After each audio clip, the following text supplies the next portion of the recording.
We have Tyler Rich on Pure Country. Good to see you, and congratulations on the new album, which I feel like is always kind of a nerve-wracking time when you release an album as an artist, because that's a whole body of work. When it's just one song, it's a little bit smaller. But what was the feeling like putting this record, or finally putting this record out? Like overwhelming in the best way possible. I mean, it was, it's 7 songs we had released over the last couple years, from my first single, The Difference, to Leave Her Wild, and just random songs that we were kind of throwing out. And then to, we talked, do we want to do another EP? What do we want to do? And it came down to, like, I obviously wanted to do an album. And I was like, I was talking to Scott Borchetta. I was like, let's finish the album. Let's put those together with like 4 new songs, and then just put it out as one big body of work, kind of like released a bunch of chapters, and here's my first book. I like that. I think EPs are becoming kind of the norm, but I miss full-length albums. I feel like, it's interesting. I feel like The Difference almost has a whole new life now that it's a part of this album, because maybe someone who's never heard it gets to listen to the whole album all the way through and be like, oh, I see where this fits in a different way. Totally. Yeah. The Difference, and all the other songs from my first EP, that was another thing. I was exactly what you said. I was like, somebody that even, there's old fans that love The Difference and love Leave Her Wild and have never even heard the EP, so now that they're excited about this album as we are, and they're listening through, I'm getting people that are like, oh my God, I'm obsessed with Billie Jean, the cover I did of Billie Jean. And that's been out for almost 2 years, people are hearing it for the first time. And it's I had never heard it. I was like, this is cool. And then I looked into it more, and I was like, how have I missed this? It's been out for a while. What made you, did you grow up being a huge Michael Jackson fan?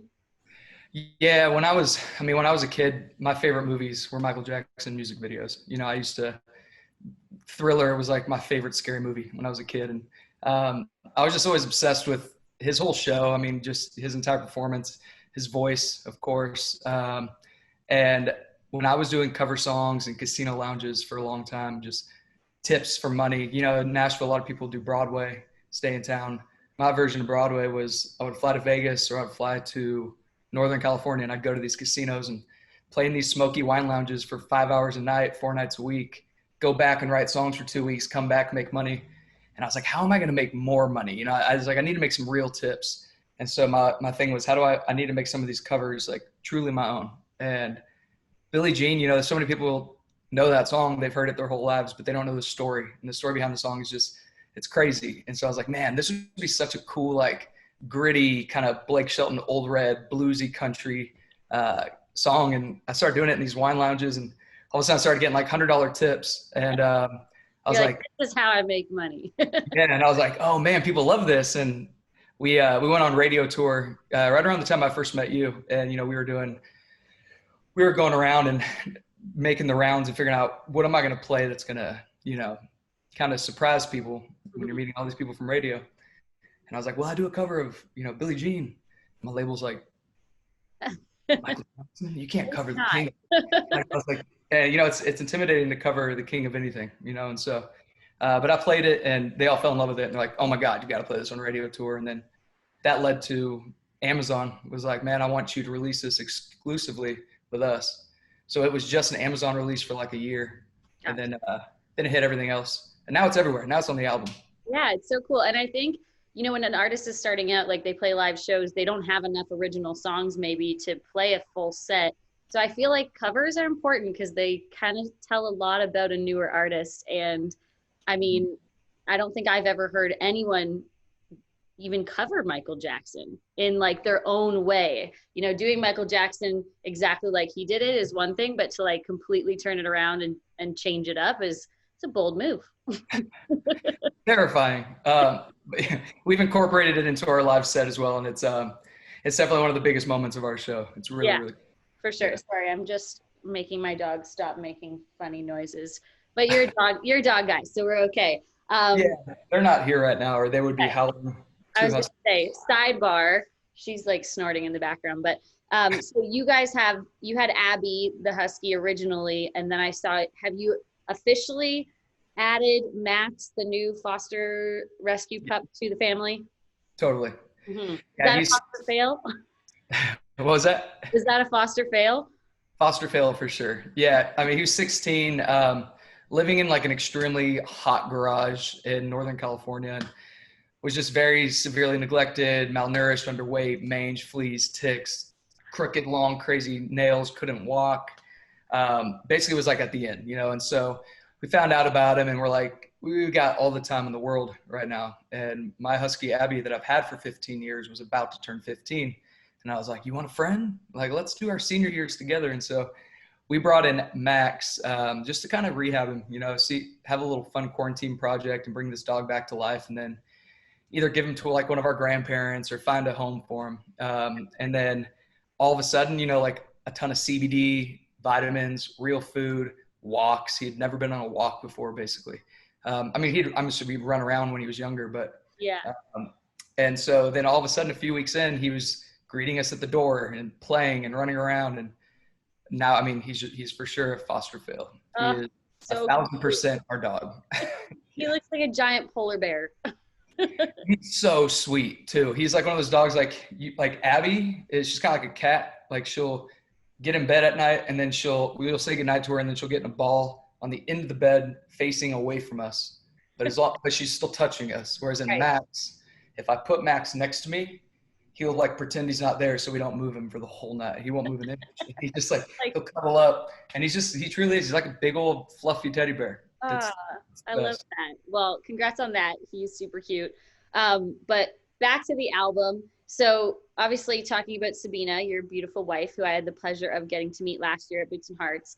I feel like it's always interesting with an artist, you know, when they start out and then as their career is progressing, they find maybe a muse in their songwriting that they didn't have before, which I feel like you definitely have found.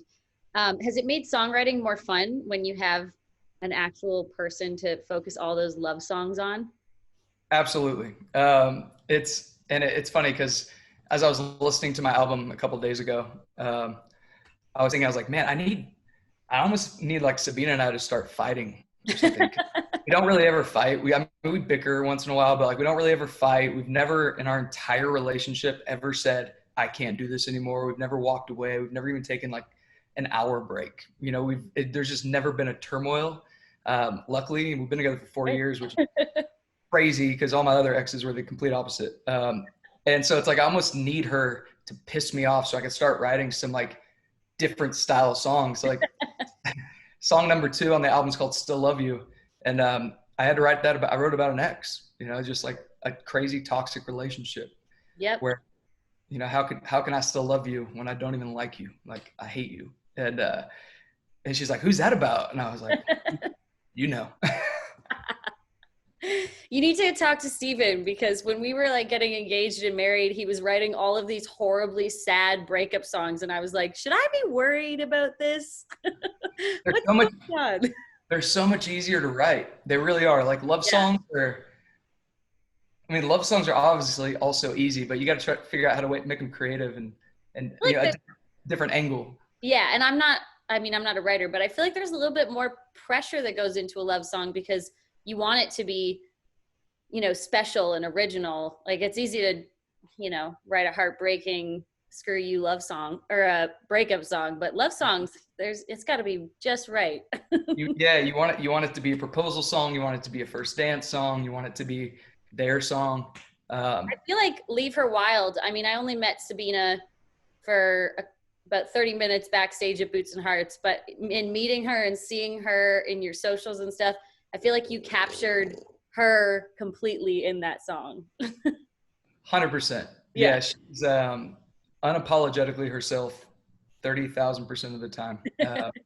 And that whole song, yeah, was like, I met her this way. I'm going to leave her this way. I'm never going to try to change her. You know, like I was in a relationship where I felt like I couldn't be myself and she was in relationships where she couldn't be herself. And so we both kind of Leave Her Wild is written for her and for everybody just saying, love people for who they are, you know? And Yeah. when that comes down to who she is, she's wild, fun, crazy, goofy, spaz sometimes. But I think it's also a cool song too for women who maybe are single right now to know that like there is someone out there that will love you for exactly who you are and not expect you to change. Because I think that's kind of a cool way to look at it too. It's not just, you know, the couples that are in love and happy and everything. There's a different side of it for women to look at that song and be like, I want someone who will love me even when I am wild. Absolutely. Yeah. And I get messages every day, every single day that are like, this is my anthem. And they'll post it on the page, be like, if you can't treat me like this, don't even talk to me. Or they'll be like, this is my anthem. I just sent this to my boyfriend and broke up with him. I'm like, oh my God, everybody's going to hate me. Like all the guys are There are going a to, lot of men out there that are like, that Tyler Rich guy, he's got to stop. he's ruining it for everybody. That's hilarious. Well, obviously, I want to say it's pretty cool for me to watch you, especially in Canada, because Canadians love you. Your song "The Difference" went gold in Canada before it did in the U.S., which I think is cool. And I remember last year at Boots and Hearts. Was that your first time performing in Canada? Yeah. Yeah, because I remember Ron Harwood was like, "Oh yeah, Tyler's about to go on stage, and you know it'll be fans haven't seen him before." I mean, you had just dropped Leave Her Wild, I think, and they knew every single word to it, like the entire crowd. And I remember you coming off stage being like, I was not expecting that. It was crazy. Yeah, because the song had only been out for a couple months, and especially when you're, yeah, I mean, I get it, we're connected, but playing in a different country and then seeing that, like, my mind was blown. I got goosebumps as you said that. I don't know if you can see it, Yep, but I could. It was so cool to watch because I could almost see it in your facial expression when you started the song. You were just like, oh, they know it. Like not just the chorus, they know all the words. yeah, absolutely. Yeah, Canada's. I mean, even when we did the radio tour up there and just the media visits and everything about Canada, just and I've said it a million times, but it's just amazing. Everybody's so nice, and people say that. I get that's a cliche. Canadians are so nice, but it's extremely true. We look forward to when we get to come back. I can't wait for you to be able to come back to Canada and I get to see you on stage again.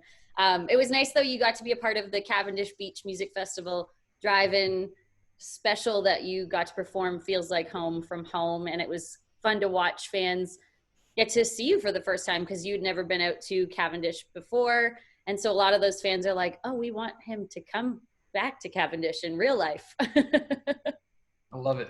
That'll be I'm fun. there. You have a whole new album to play for them. I know, it's so exciting. The only bad part about releasing an album is that it's like, cool, it's out. I was like, great, I can't do anything. I know. Promote it. But you've got lots of time to practice with your band so that by the time you get to hit the stage, you are going to be ready to roll. Yeah. Because people do not know the songs anymore. No. Nobody knows anything. But it's cool. So 2,000 miles is exactly the distance between Nashville and California. Are you mainly in Nashville when the world is working as normal? Yeah, I mean, we're on the road so much. And so my off days every week are split either between here or there. I'll kind of split it up. Like if I've got off days on one week, I'll make sure I'm riding in town. But then the next week I'll go see her. But then she'll come out at the same time. So she's an actress, so she's got to be out there most of the time. I've got to be out here most of the time. But a lot of the times we're together on the road on the weekends. Basically like a 5-day on, 7-day off kind of rotation. And a lot of people are like, how could you do that? And the thing is, like, it's all we've ever known. Since the day we met, we're still both in the same houses where we met. And it's LA to Nashville is 2,000 miles. And so from me getting a record deal to writing these songs to recording them to releasing The Difference to this has all been within 4 years. And I've been going back and forth 2,000 miles the whole time, which is why I named it 2,000 Miles. I love that. And now you guys have had all of this time to spend together and you still haven't had any of those fights to write about? I mean, we've been together for like 6 months straight, and it's cool. Like especially our first year of marriage, finally, like getting to actually feel married was so important because we got married and then it was the holidays, so we were together a lot, and then we went on honeymoon in January, and then all of a sudden COVID hit a month later, and we've been together for 6 months straight. And so it's going to be hard now that we know what it's like to actually be together 24/7. I know. I said that to Steven the other day too. I was like, this is the best, but also the worst. Cause once the world does go back to normal, I don't know if I really want that. Yeah. Can you not go on the road, please? You never leave? No. But we'll figure it out again, and I'm sure I will see you at a festival performing someday, hopefully soon, and get to hear you play all these new songs. Absolutely. I All right. cannot wait. Good to see you, Tyler, and say hi to Sabina for me. I will. Bye, Shannon. Bye.